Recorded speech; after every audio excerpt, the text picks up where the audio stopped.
이 시간에 함께 나누실 말씀의 제목은 선택하라, 결단하라, 고백하라입니다. 오늘 설교의 내용을 이해하기 위해서는 24장 전체 말씀을 살펴봐야 됩니다. 그런데 24장 전체를 읽을 수 없기 때문에 오늘 본문 말씀 14절로부터 18절까지만 요약해서 우리가 읽었습니다. 그러나 우리가 오늘 전체 말씀을 살펴보면 24장 1절에서 여호수아가 이렇게 말합니다. 나는 나이가 많이 이제 찼고 이제 늙었습니다. 여호수아가 그의 향년 110세에 이제 죽게 됩니다. 그러니까 이제 100세가 넘는 겁니다. 이제 여호수아가 나는 나이가 많이 이제 들었다. 나는 이제 하나님께로 갈 날이 이제 다가왔다라고 말하면서 지금 어디에서 메시지를 전하고 있냐면 세겜이라는 곳에서 그가 지금 설교를 하고 있는 겁니다. 중요한 것은 모세도 그랬습니다. 모세가 이제 기르가산 꼭대기에서 이스라엘 백성들과 헤어질 때에 호렙산 앞에서 이 백성들을 모아놓고 이스라엘 백성들에게 설교 말씀을 전합니다. 무슨 말씀이냐면 처음 하나님께서 아브라함 때부터 지금까지 너희를 인도하셨던 것에 대한 설교를 쭉 합니다. 광야에서의 일과 여러 가지 일들을 다 하나님이 함께 하셨던 그 스토리를 전합니다. 그 이유가 무엇이냐면 물론 광야 1세대들을 위해서도 전해야 했지만 그들의 자손들, 그들에게 하나님의 메시지가 증거될 필요가 있었던 거예요. 왜냐하면 직접적으로 경험하지 않았던 세대들은 그 하나님의 역사심을 귀로 들어야만 했기 때문입니다. 근데 이제 여호수아도 마찬가지입니다. 여호수아도 이제 죽을 때가 되니까 세겜에서 백성들을 다 모아놓고 말씀을 전하는 거예요. 내가 이제 죽을 때가 돼. 그러면서 어디에서부터 오늘 본문 메시지를 전하냐면요. 아브라함 전에부터 전하는데요. 좀 특별한 점이 있습니다. 데라 때부터 말합니다. 아브라함의 아버지가 데라입니다. 그는 메소포타미아 지역에서 우상을 만들던 사람입니다. 그러니까 아브라함의 원래 그 집안의 가업으로 이어왔던 직업이 무엇이냐면 우상을 만드는, 오늘날로 말하면 석공 들여가지고 막 불상 같은 걸 만드는 그런 직업을 가진 가문입니다. 그런데 그런 가문을 하나님께서 그곳에서 아브라함을 불러내신 것입니다. 그래서 그 메소포타미아 지역에서 불러내셔서 하나님께서 가나안 땅으로 하나님께서 들어가게 인도하신 겁니다. 왜 데라에서부터 말할까요? 오늘 본문에 이렇게 말합니다. 너희의 조상 데라, 그 데라는 하나님을 섬기기 전에 그는 우상 숭배했던 조상이었다라고 말합니다. 그리고 또한 조상을 말을 해주는데 그 조상은 아브라함이다. 그 아브라함은 하나님의 말씀을 듣고 순종하여서 하나님께서 말씀하신 그 가나안 땅으로 왔던 인물이라는 것을 하나님의 말씀에 순종했던 조상과 그리고 하나님을 믿지 않았던 조상 두 사람을 이야기함으로 인해서 뭘 말해주고 있냐면 세상의 관점, 세상의 세계관과 그리고 기독교 세계관, 그러니까 하나님을 믿는 그 세계관에 대해서 두 가지를 말해주는 겁니다. 이 두 가지의 세계관 중에서 너희는 무엇을 따를 것이냐? 데라를 이야기한 이유가 뭐라고요? 너희가 다시 하나님을 믿기 이전의 상태로 다시 돌아갈 것이냐, 아니면 이제 하나님을 믿고 있는 이 시점에서 아브라함의 그 말을 따라서 아브라함의 자손으로서의 이스라엘 하나님의 선민으로서 하나님의 백성으로의 삶을 이어갈 것이냐, 이 두 가지를 너희가 선택하라 라고 말하면서 이 문장을 처음에 시작하는 것입니다. 그러면서 이제 스토리가 정리가 됩니다. 하나님께서 아브라함을 택하셨다. 하나님께서 아브라함을 택하셔서 하나님께서 선택하신 이유가 무엇이냐면 하나님이 아브라함을 선택하신 이유는 거룩한 하나님의 백성, 하나님의 말씀을 순종하는 그 백성을 얻기 위함이다 라고 말합니다. 하나님의 목적은 그거예요. 그러면 우리 같으면 어떻게 해야 됩니까? 여러분 사업을 시작을 했어요. 그러면 어떻게 해야 되죠? 여러분의 목적은 뭐죠? 처음부터 빠른 속력으로 그리고 엄청난 부를 빠르게 이루어야 됩니다. 그러면 대량 생산 그리고 많은 것들 하여튼 뭐 많으면 조금 빠르면 좋잖아요. 그러면 하나님께서도 하나님의 백성을 이루시기 위해서는 어떻게 해야 되는지 맞아요. 우리의 생각 같으면은 세상의 방법, 우리의 생각, 기존에 갖고 있던 우리의 생각 같으면 어떻게 해야 돼요? 빠르게 어떻게 해야 돼요? 빠르게 애들을 그렇게 그죠? 아멘. 빠르게 해야 돼요. 저기 다 하잖아요. 다 알아. 시온이도 다 알아요. 빠르게 성장해. 이게 우리의 방법이에요. 성령으로 빠르게 그리고 많이. 이게 하나님의 방법이에요. 그러면 어떻게 해야 될까요? 그 당시에 족장시대이기 때문에 아내들을 많이 얻을 수 있습니다. 그러면 하나님께서 하나님의 선택된 민족들을 빨리 얻기 위해서는 아브라함에게 처음부터 아내들을 많이 허락하시고 그 아내를 통해서 얘들을 그냥 숨풍숨풍 낳게 해가지고 최소 10명 이상씩 낳게 하면 금방 늘잖아요. 하나님 계획이 그러면 좋잖아요. 근데 하나님의 계획이 이상합니다. 하나님께서 택하셨대요. 아브라함을 불러내셨습니다. 근데 신기하게도 아브라함 100살까지 하나님께서 애를 주지 않으십니다. 애가 안 태어나요. 그리고 그래서 아브라함이 하갈이라는 몸종을 통해서 이스마엘이라는 아들을 낳지만 하나님 말씀하십니다. 아니야. 그 애를 통해서 내가 내 백성 민족을 이루려는 게 아니야 라고 말씀합니다. 기다려. 나는 너와 사라의 사이에서 태어난 아이를 통해서만 내 민족 거룩한 백성을 이뤄갈 거다 라고 말씀하십니다. 사라도 90세가 넘었습니다. 성경에 보니까 경수가 끊어졌어요. 여성으로서 이제 역할을 못하게 됐습니다. 승리가 안 돼요. 그러니까 어떻게 됩니까? 이제는 아이를 가질 수 없는 몸이 되어버렸습니다. 어떻게 할머니가 90세 어떻게 얘를 낳는다는 것도 신기한 거죠. 그런데 하나님께서 역사하십니다. 불가능한 일을 이루어내십니다. 그리고 그에게서 이삭이라는 아들을 주십니다. 이삭을 하나님께서 모리아산에서 바치라고 합니다. 그러면서 시련을 주십니다. 아니 100세 얻은 아들 또 다시 그에게 바치라고 하나님께 바치라고 합니다. 이런 시련을 안겨주십니다. 왜 하나님 이렇게 하시죠? 왜 이렇게 고통스럽게 하시죠? 그리고 이제는 사라가 죽습니다. 사라가 죽은 이후에 아브라함은 또다시 후처를 드립니다. 구두라라는 여인을 통해서 6명의 아들들을 더 낳았습니다. 그러면 이제 됐잖아요. 애들 이제 많아지니까 하나님이 그렇게 역사하시려나 보다. 이제 하나님이 그렇게 구두라의 소생까지 해가지고 이제 드디어 하나님의 백성 숫자를 늘려가시려나 보다. 근데 하나님 뭐라고 말씀하시냐면 아니야. 구두라의 소생들도 아니야. 오직 나는 너와 사라 사이에서 태어난 이삭 한 명 그 자녀를 통해서 내가 내 민족을 이룰 거다라고 말씀하십니다. 그 이삭이 그렇게 모리아 산에서 죽을 뻔했는데 생명을 찾게 되죠. 하나님께서 이삭을 택하십니다. 그러나 이삭도 빨리 결혼했음에도 불구하고 이삭도 애가 태어나지 않습니다. 늦게 애가 안 생겨요. 이삭.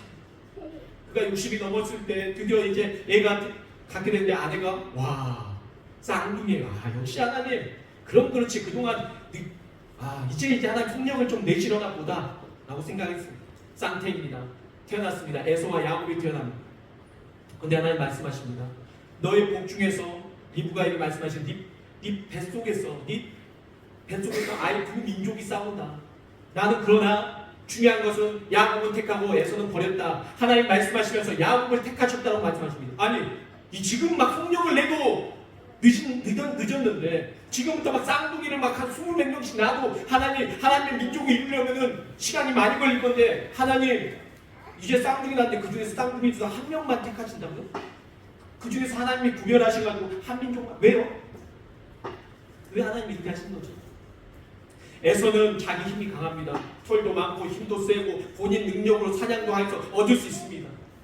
말 그대로 자기 힘으로 모든 걸 얻을 수 있는 세상적인 관점에서는 그가 최고입니다. 굳이 신이 필요치 않습니다. 야곱은 그렇지 않습니다. 털도 별로 없고 여리여리하고 당시 상남자들과 전혀 맞지 않는 뭔가 초라한 모습입니다. 그건 하나님께서 야곱을 택했다면 그러면 이제 그래요. 하나님 야곱과 빨리 결혼시켜가지고 이제 애들 빨리빨리 나게 하면 되겠네요. 아니요. 하나님께서 야곱을 도망가게 하십니다. 외삼촌 라반의 집으로 도망쳐서 그 외삼촌 라반의 집에서 그가 부인들 2명 때문에 14년을 봉사하고 그 돌연변이 양영소들을 얻기 위해서 6년간 20년 동안 외삼촌 집에서 생고생을 합니다.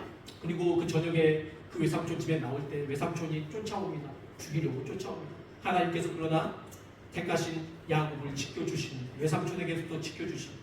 그리고 다시 야곱이 움직이기 시작합니다. 야곱의 고난은 아직 끝나지 않았습니다. 그가 해결할 문제가 있습니다. 형을 속이고 왔기 때문에 형에게 이제 만나면 형에게 맞아 죽습니다. 미리 사람을 보냈더니 사람들이 와서 말하기를 400명을 끌고 형이 오고 있다. 형이 나를 죽이려고 오고 있구나. 잠이 안 옵니다. 저녁에 약봉나무에서 하나님 앞에 기도를 합니다. 천사와 씨름을 합니다. 밤새 씨름을 합니다. 그리고 새벽이 대풍이 트자 천사가 야곱의 환도뼈를 치고 떠납니다. 이제는 야곱이 장애인가에서 쩔뚝이게 되었어요. 그런 사람이 되어버렸어요. 아니 하나님의 민족을 이루어 가시려면 좀 멀쩡하게 가셔야 왜 이런 시련들을 안겨주시냐는 거예요. 그리고 형을 만났습니다. 형이 죽을 줄 알았는데 하나님이 형에게 불쌍히 여기는 눈을 주셨습니다. 만일 야곱이 쩔뚝거리면서 행색이 그렇게 나타나지 않았으면 형이 죽였을지 모릅니다. 근데 동생이 자기 대신 아버지 장자권 그 축복을 다 받아먹고 도망쳤는데 꼬라지가 보니까 아주 거지 꼬라지가 되어서 그러니까 형이 차마 쟤를 뭐 어떻게 할 필요가 없잖아요. 내가 뭐 쟤를 죽이고 쟤한테 뭐 복수하고 이런 필요가 없어요. 나는 400명을 끌고 있고 거의 왕같이 됐는데 내 동생은 거지꼴 됐고 그리고 쩔뚝거리고 있으면 불쌍한 거죠. 용서해줘. 살아났습니다. 좋았습니다. 기분 좋습니다. 그리고 그는 어디로 가냐면요. 오늘 본문에 나온 세겜으로 갑니다. 형에게 말합니다. 형님이요. 우리가 지금 빠른 속력으로 여기까지 오다 보니까 지쳤습니다. 여기서 더 빠르게 행군을 하면 우리 가족들 그리고 우리의 양떼들이 죽을지 모릅니다. 그러니까 우리 잠시 먼저 쉬고 갈 테니까 형님 먼저 출발하세요. 그리고 세겜에서 머뭅니다. 세겜에서 머무는 동안에 큰 일이 발생합니다. 세겜의 주장 하몰의 그 아들 세겜이 야곱의 딸 디나를 성행하게 됩니다. 강간을 하게 됩니다. 그걸로 인해서 이제 난리가 난 겁니다. 어떻게 이럴 수가 있냐. 그래가지고 야곱의 둘째 아들 시므온과 넷째 아들 레이가 그들에게 속입니다. 너희가 만일 내 동생과 네 아들하고 결혼시키고 싶으면 너희 민족 남성들은 다 할례를 받게 해라. 그래서 호경 수술을 받게 하죠. 그리고 가장 고통이 심한 3일째 그들이 움직이지 못할 때 가서 그 두 사람이 다 죽여버려요. 뭐가 된 겁니까 여러분? 뭐가 된 거예요? 자, 하나님께서 왜 그동안 속도전을 펼치시고 하나님께서 아브라함에게 빨리 너희 빨리 애들 낳아라 빨리 늘려라 이렇게 안 하시고 천천히 오고 한 명 낳고 쌍둥이 중에서도 한 명만 선택하시고 이렇게 천천히 온 이유가 뭐였다고요? 하나님의 백성, 하나님의 말씀에 순종하는 하나님의 방법대로 사는 사람을 얻기 위한 거였거든요. 그렇게 오랜 시간 끌어서 아브라함의 하나님, 이삭의 하나님, 야곱의 하나님으로 이렇게 온 건데 이 시므온과 레이가 그걸 한 번에 다 날려버린 거예요. 그들이 쓰는 방법은 무슨 방법이었냐면 에서가 쓰는 방법입니다. 에서의 쓰는 방법은 뭐냐면 쫓아가서 남의 것을 뺏고 죽이고 찾아오고 남의 것으로 빨리빨리 쌓아가지고 부자가 되고 잘 사는 게 이게 세상의 방법이었는데 이들이 하나님의 방법을 따르지 않고 자신들이 세상의 방법을 가버린 겁니다. 하나님께서 프로젝트를 세우셨잖아요. 하나님의 백성 얻기 프로젝트. 그런데 그게 무너져 버린 거예요. 그들 때문에. 뭐 때문에? 그들이 자신들의 세상적인 세계관으로 자기들이 하나님의 생각과 전혀 다른 세상의 방법을 택함으로 인해서 그 방법이 무너져 버려요. 그제서야 깨닫습니다. 누가요? 야곱이.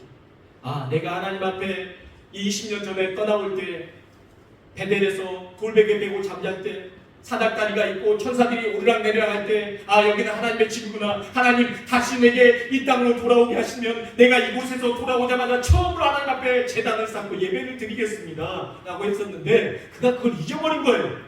아 형이 살려주고 나니까 이제 살았다 싶으니까 베델로 가지 않고 세겜에 머문 겁니다. 그 결과 이 세상적인 방법으로 죄악을 저지르는 일이 발생합니다. 그걸 잘 아시죠?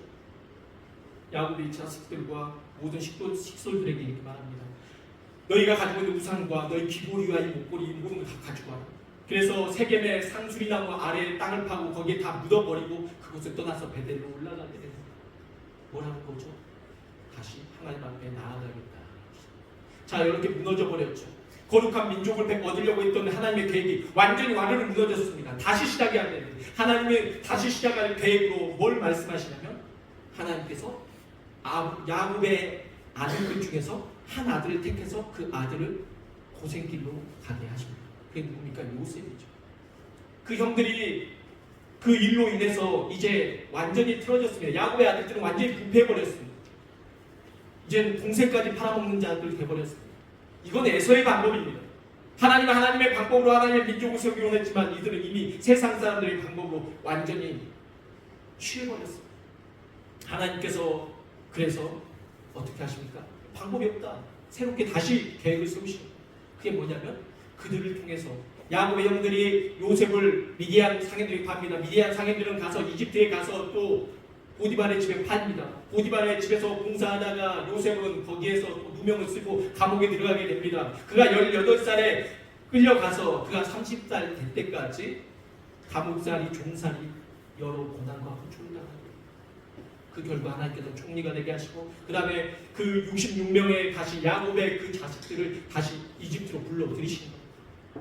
그래서 하나님께서 그 이후에 몇 년의 세월이 흐르자면 400년이라는 세월이 흐릅니다.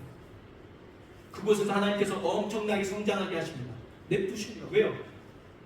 놔두신 이유는 세상적인 방법으로 빨리빨리 성장하고 그때부터 막 이스라엘 백성들 애를 낳으면은 애들을 죽이려고 애국에서는 그렇게 했는데도 애들을 더 많이 낳으면서 막 인구 숫자가 막 증가합니다.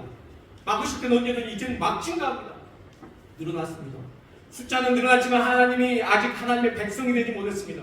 하나님이 세우신 계획은 모세라는 사람을 통해서 그를 통해서 애굽의 이집트의 왕자였지만 도망자 신세가 됐고 그가 미디안 광야에서 고난받고 있었을 때 하나님 그를 다시 그의 형 아론과 함께 부르셔서 이집트로 불러들이십니다. 그리고 그가 가서 그곳에서 열 재앙을 통해서 바로 이집트의 바로를 깨닫게 하고 그 파라오가 이제 내어주문이 다해서 이스라엘 백성들을 끌고 홍해를 건너서 어디로 가게 하십니까? 광야로 들어가게 하십니다. 뭐 하신 겁니까? 지금까지 하나님이 하나님의 백성을 만들기 위해서 다시 시작하신 겁니다. 뭐부터요? 고난부터요. 뭐부터요? 광야부터요. 다시 시작하는 겁니다. 다시 그 인구의 아픔의 시간을 다시 겪게 하시는 것입니다. 아픔을 겪고 그들이 여러 가지 고통을 끝에 도달하게 됩니다. 그러나 그들이 가데스 바네아에서 12정탐꾼을 보냈는데 돌아와서 여호수아 갈렙 빼놓고 10명은 부정적인 말을 하고 하나님을 믿지 못하고 하나님이 다시 돌아가서 광야에서 40년 동안 다시 반복된 삶을 살게 하십니다. 믿지 못한 자들은 다 그곳에 죽고 광야 2세대들 통하여서 하나님 가나안 땅에 들어가게 하십니다. 그래서 가나안 땅에 들어가서 여호수아와 함께 그들이 뭘 하게 하십니까? 가나안 땅을 정복하게 하십니다. 그리고 난 다음에 하나님께서 이 모든 과정을 뭐라고 말씀하십니까? 하나님의 백성으로 만들기 위한 하나님의 훈련인 것입니다. 모세를 따라서 홍해를 건넜다면 여호수아를 따라서 요단강을 건너게 하시고 그 가나안 땅에서 하나님의 말씀에 순종하여 싸우게 하시고 그 하나님의 말씀을 순종하여 전쟁을 펼쳤을 때 칼과 우리의 힘이 아닌 하나님의 방법으로 했을 때 이기는 하나님의 말씀대로 살기만 하면 승리하게 하시는 하나님의 세계관을 교육시키신 것입니다. 이게 하나님의 계획입니다. 이러려고 하죠. 이 말씀을 누가 말하는 겁니까? 오늘 세겜에서 여호수아가 말합니다. 왜 세겜이어야 됩니까? 세겜에서 무너졌기 때문입니다. 그동안 아브라함, 이삭, 야곱을 통해서 하나님께서 그렇게 어려운 일을 해서 이렇게 야곱을 통해서 들어오게 하셨는데 세겜에서 그때 무너지고 세상 방법으로 무너졌었잖아요. 여호수아가 다시 세겜에서 말하는 이유는 이겁니다. 너희는 또 무너질 거야. 왜냐하면 너희 조상들은 그랬기 때문입니다. 너희 조상이 아브라함도 있었지만 데라도 있었어. 데라도 무상숭배했었어. 그러니까 너희는 아브라함을 따라갈 수 있지만 너희가 또 누굴 따라갈 수 있냐면 데라의 그 무상숭배했던 때로 돌아갈 수 있어. 세겜에서 말하는 겁니다. 너희들 한번 그때 무너졌다. 또 무너질 수 있다. 그러면 무너지지 않기 위해서 뭘 해야 되냐라고 알려주는 겁니다. 그러면서 오늘 말씀에서 말합니다. 첫 번째, 선택하라는 겁니다. 무너지지 않기 위해서 선택하는 겁니다. 15절 말씀입니다. 만일 여호와를 섬기는 것이 너희에게 좋지 않게 보이거든 너희 조상들이 강 저쪽에서 섬기던 신들이든지 또는 너희가 거주하는 땅에 있는 아모리 족속의 신들이든지 너희가 섬길 자를 오늘 택하라. 오직 나와 내 집은 여호와를 섬기노라 라고 말하면서 그는 메소포타미아 지역에서 하나님께서 우리를 선택하셨고 아브라함의 아내들 중에서 하나님은 사라를 선택하셨고 아브라함의 자녀들 중에서 이삭만 선택하셨고 이삭의 쌍둥이 아들 중에서 강한 자식 에서보다 약한 아들 야곱만 선택하셨고 야곱의 아들들 중 요셉을 선택하셨고 이집트에서 이스라엘 백성들 구원하기 위해서 하나님은 모세를 선택하셨어요. 그리고 말씀하십니다. 나도 너희를 거룩한 민족을 얻기 위해서 선택하였다. 너희도 뭐하라고요? 선택하라. 오늘날 선택하라. 뭘요? 하나님을 선택하든 우상을 선택하든 그건 너희 알아서 하라. 메소포타미아의 신을 선택하든 아니면 이집트의 신들을 선택하든 아니면 가나안 땅의 신들을 선택하든 너희들이 선택하라. 오늘날 나는 하나님을 선택하라. 하나님은 여러분을 선택하셨습니다. 여러분은 누굴 선택하시겠습니까? 그건 여러분의 몫인 것입니다. 14절에서 또 이렇게 말합니다. 이제는 여호와를 경외하며 온전함과 진실함으로 그를 섬기라. 너희의 조상들이 강 저쪽과 애굽에서 섬기던 신들을 치워버리고 여호와만 섬기라 라고 말합니다. 뭐라는 거죠? 여호와만 섬기기로 선택하라. 여호와만 선택하라. 두 번째는 뭐라고 말하냐면요, 결단하라는 것입니다. 우리가 다시 무너지지 않기 위해서, 우리가 하나님의 백성으로 살기 위해서 뭘 해야 되냐면, 첫 번째 선택했다면 두 번째는 결단해라는 것입니다. 여호수아는 이렇게 말합니다. 오직 나와 내 집은 여호와만 섬기겠노라. 아멘. 결단하시기 바랍니다. 저 집안이 누굴 믿든 뭘 하든, 저 사람이 어떻게 하든, 저 사람이 불법을 저지르서 부를 축적해가지고 부자가 되든 상관없이 나와 내 집은 여호와를 따르겠노라. 나는 하나님의 방법대로 살겠노라. 내가 선택하는 것입니다. 그리고 나만 거기에서 멈추는 게 아니라, 나만 결단하는 게 아니라, 여러분만 결단하는 게 아니라 여러분의 자녀들까지 결단하게끔 해야 될 줄로 믿습니다. 이게 바로 하나님이 우리에게 바라시는 하나님의 백성 만드시는 프로젝트. 속력이 아니에요. 많은 숫자가 필요합니다. 하나님 오히려 거룩한 하나님의 백성을 찾기를 바라시는 것입니다. 여러분이 그 백성 되기를 원하시는 것입니다. 그러니 여러분 세상적인 방법을 따라가지 마시고 하나님 앞에, 여러분 저는 하나님만 바라보겠습니다. 다른 집 보지 않겠습니다. 아니요, 하나님, 저 다른 세상적인 방법, 제 머리, 제 힘, 제 능력이 아니라 하나님만 바라보겠습니다. 오히려 감사합니다. 오늘 이 말씀 전할 때 불이 꺼져서 여러분이 저를 보지 않고 여러분이 하나님만 바라보기를 바라기 때문에 하나님만 바라보십시오. 세상을 바라보지 마십시오. 그러니까 어두울 수 있습니다. 여러분이 바라보는 것이, 눈으로 보는 것이 다가 아닐 수 있습니다. 여러분이 보는 것이 틀렸을 수 있습니다. 어두울 수 있습니다. 여러분의 앞날이 이런 말 하면 조주같이 들지 모지만 깜깜할 수 있습니다. 답답할 수 있습니다. 안 풀릴 수 있습니다. 그러나 중요한 것은 믿음의 사람들은 그런 삶을 살았습니다. 눈이 어둡고 여러분 앞날이 깜깜한 게 중요한 게 아니라 그곳에 하나님이 여러분과 함께 하시고, 여러분이 하나님과 함께 걷고 있는지, 여러분이 하나님을 믿기로 결단하고 하나님과 동행하는지가 중요한 것이지, 여러분의 눈에 보이지는 게 중요한 것은 아는 것입니다. 여러분 눈이 아무리 환하게 보여도 여러분의 삶이 가는 길이 어두우면 그 어두운 길인 것입니다. 그러니 하나님을 믿고 살기로 결단하시길 소망합니다. 세 번째는 선택하고 결단했으면 뭘 해야 되냐면 고백해야 되는 겁니다. 결단과 고백의 차이는 무엇입니까? 결단은 우리의 마음속에서 입으로 하지 않고 마음속으로 결단하는 것입니다. 나는 이제 하나님만 섬기겠어. 나는 다른 것을 섬기지 않겠어. 결단하는 것입니다. 고백은 뭐 하는 겁니까? 입으로 꺼내서 하나님께 고백하는 겁니다. 16절.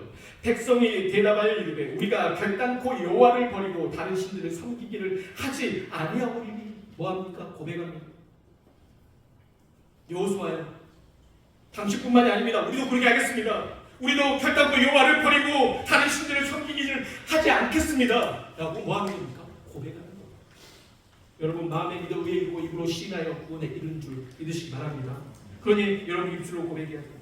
18절 말씀에서 여호와께서 또 모든 백성들과 이 땅에 거주하던 아모리 족속을 우리 앞에서 쫓아내셨습니다. 그러므로 우리도 여호와를 섬기리니 그는 우리 하나님이십니다 합니다. 아멘. 나는 여호와만 섬기겠습니다. 따라합시다. 나는 여호와만 섬기겠습니다. 나는 예수님만 따르겠습니다. 이렇게 고백해야 돼. 이게 신앙. 이렇게 했던 사람들 어떻게 됐을까요? 결과가 어떻게 됐을까요? 선택하고 결단하고 믿음으로 고백하며 하나님을 따르기로 했던 이 사람들 어떻게 됐을까요? 성경 31절을 이렇게 말합니다. 24장 31절. 이스라엘이 여호수아가 사는 날 동안과 여호수아 뒤에 생존한 장로들 곧 여호와께서 이스라엘을 위하여 행하신 모든 일을 아는 자들이 사는 날 동안 여호와를 섬겼더라. 아멘. 무슨 말입니까? 그때 하나님을 믿기로 선택하고 여호수아 앞에서 아닙니다. 우리도 당신처럼 나뿐만이 아니라 내 가족도 여호와만 선택하고 결단하며 믿고 살기로 고백합니다 했던 사람들은 그들의 평생 죽는 그날까지 그들이 있는 그날까지 하나님을 잘 섬겼다. 문제는 그 다음이었죠. 아술전이 그 다음 세대로 이어지지 못했다는 것입니다. 그들의 고백은 있었지만 그들의 자녀들의 고백은 없었기 때문에 안타깝습니다. 여기에서 예배드리는 청년들, 중고등부 학생들, 주일학교 학생들, 여러분도 하나님 앞에 결단하기가, 부모님의 신앙에 부모님의 홍해를 건넜다는 들 여러분과 상관없습니다. 여러분은 요단강을 건너야 됩니다. 여러분도 하나님을 직접적으로 체험하고 경험해야 되는 것입니다. 그렇지 않고서는 여러분도 하나님을 지켜내기 어렵습니다. 하나님을 믿기가 어렵습니다. 여러분도 대란을 따라갈 수 있습니다. 세상 흘러갈 수 있습니다. 아브라함의 길을 걷게 되길 소망합니다. 그렇기 위해서는 여러분이 뭐 해야 돼요? 하나님을 선택해야 됩니다. 다른 걸 선택하면 안 돼요. 하나님을 선택하는 거예요. 다른 것도 할 수 있어요. 그냥 하나님의 방법을 선택하는 거예요. 그리고 하나님을 믿기로 마음에 결단하고 그 하나님을 믿는 그 결단대로 하나님, 내가 하나님만 따라 살겠습니다. 입술로 고백하면서 하는 거, 매일 고백하는 거예요. 안 되면 찬송가라도 부르든 찬양을 부르면서 내가 매일 기쁘게 줄 내기래요. 근데 주님 따라가겠습니다. 늘 고백하면서 하는 것이. 이럴 때 흔들리지 않으세요. 신앙생활 하시는 것입니다. 결론입니다. 사랑하는 성도 여러분, 선택하십시오. 결단하십시오. 고백하십시오. 언제까지 하나님의 방법이 아닌 세상의 방법으로 신앙생활을 하려 하십니까? 우리 주 예수 그리스도를 통해 우리 인간의 삶에 더욱 친밀하게 다가오신 하나님의 사랑을 거부하지 마시기 바랍니다. 우리와 더불어 먹고 더불어 마시는 삶을 살기를 바라시며 십자가에 달려 죽으시고 3일 만에 부활하사 성령을 통해 여러분의 심령 가운데 거하시며 통행하기를 바라시는 예수님의 사랑을 거부하지 마시기 바랍니다. 오직 성령, 오직 예수, 오직 은혜, 오직 믿음, 오직 하나님께 영광을 올려드리는 신앙으로 사시길 소망합니다. 선택하고 결단하고 고백하는 굳건한 믿음으로 이 땅에 사는 날 동안 여러분과 여러분의 가족이 흔들리지 않고 예수님만을 섬기시기를 주 예수 그리스도의 이름으로 축복합니다. 기도하겠습니다.